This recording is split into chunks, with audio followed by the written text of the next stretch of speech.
like to start, if it's okay with you, first of all, with your maybe most recent commitments or your upcoming commitments, and then how you, as a curator and a person working within the contemporary art and culture, how you see the contemporary situation politically and socially in your country and Europe.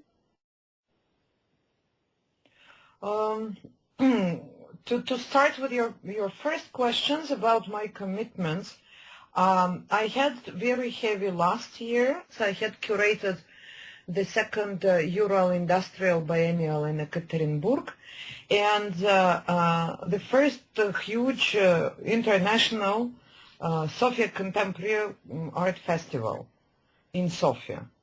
I'm a director of the ICA Sofia, which is a small but pretty active institution, association of artists and curators in Sofia, and I'm curating exhibitions on, so to say, regular basis there because we are doing 6 to 7 shows a year. So the last was an exhibition of a young Bulgarian artist, Vikenty Kumitsky.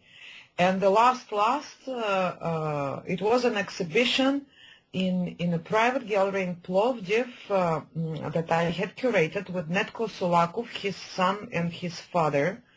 The Sentimental Show was the title, is the title, still the show stays. Yeah.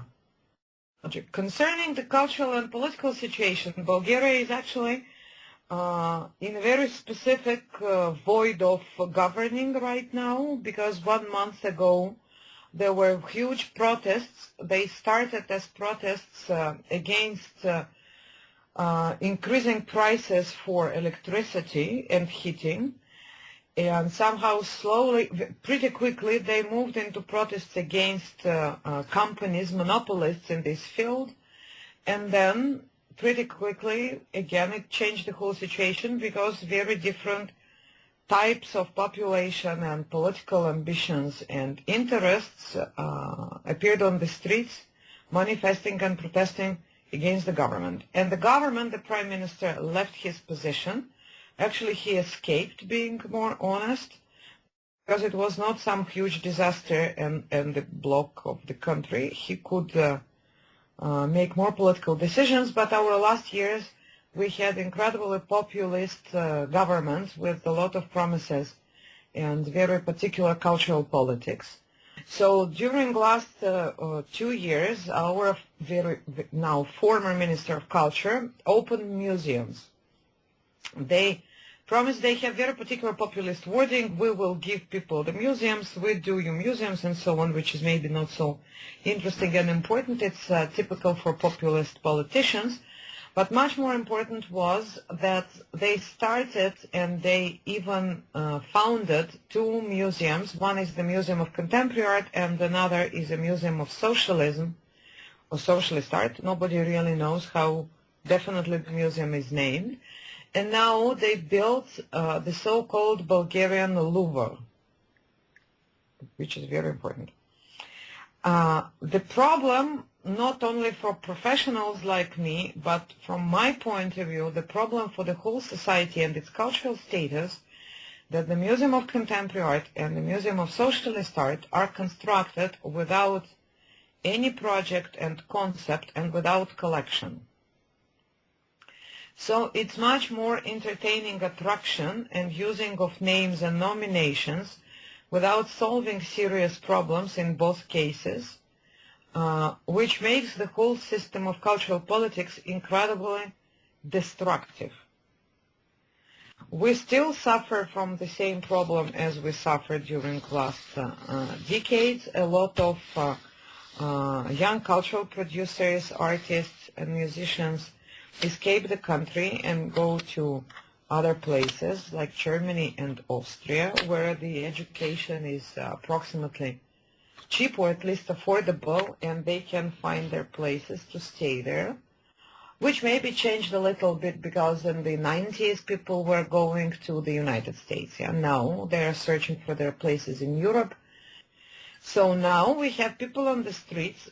All the parliamentary and political parties refused to take responsibility and to It is create so similar to what is happening in Italy, Iara. You can imagine how similar it is.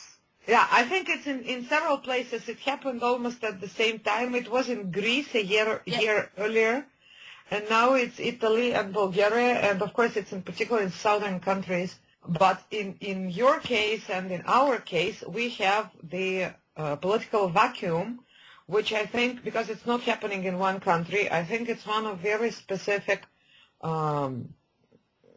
elements of contemporary European Union status.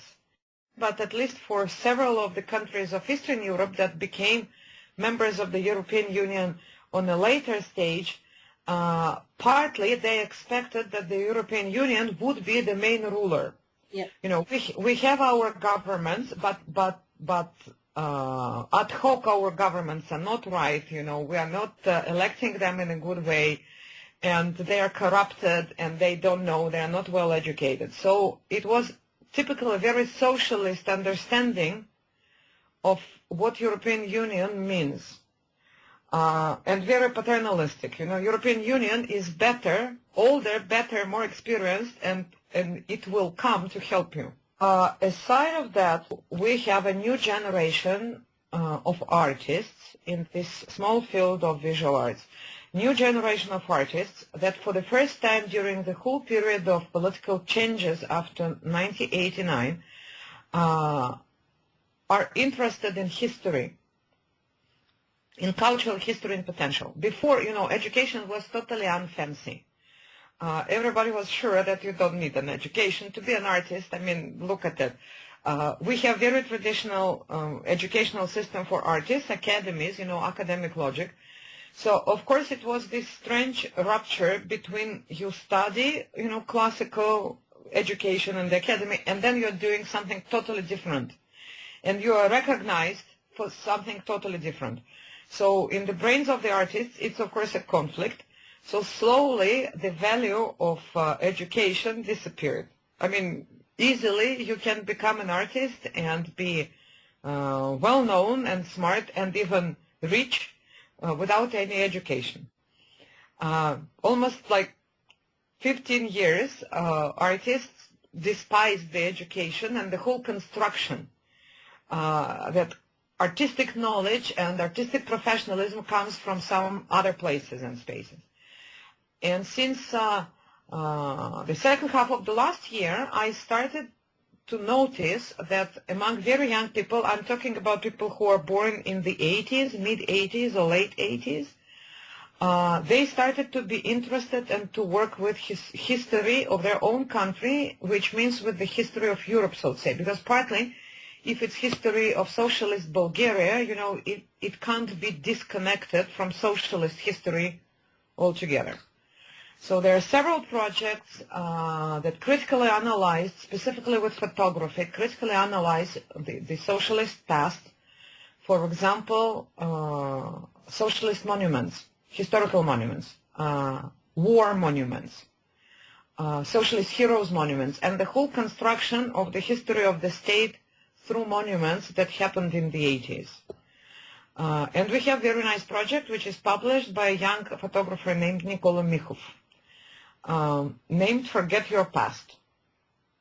We have new young architects who started to pay some attention not to the traditional values of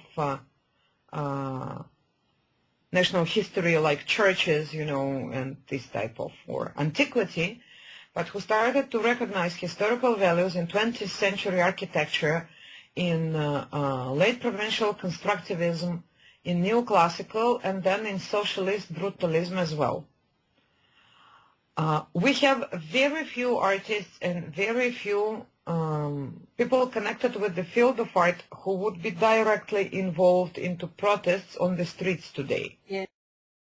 Now very few young people among artists and educated young people almost not involved. I mean, it sounds very bad. Of course, I don't know the proper statistics, but technically they are not very interested in this particular appearance of their political dissatisfaction publicly on the streets, which maybe means that during those 20-something years, we succeeded in production of individuals and individual ideology much more than we had before, when we were more communal people and we had much more communal feeling of the society, how the society is working.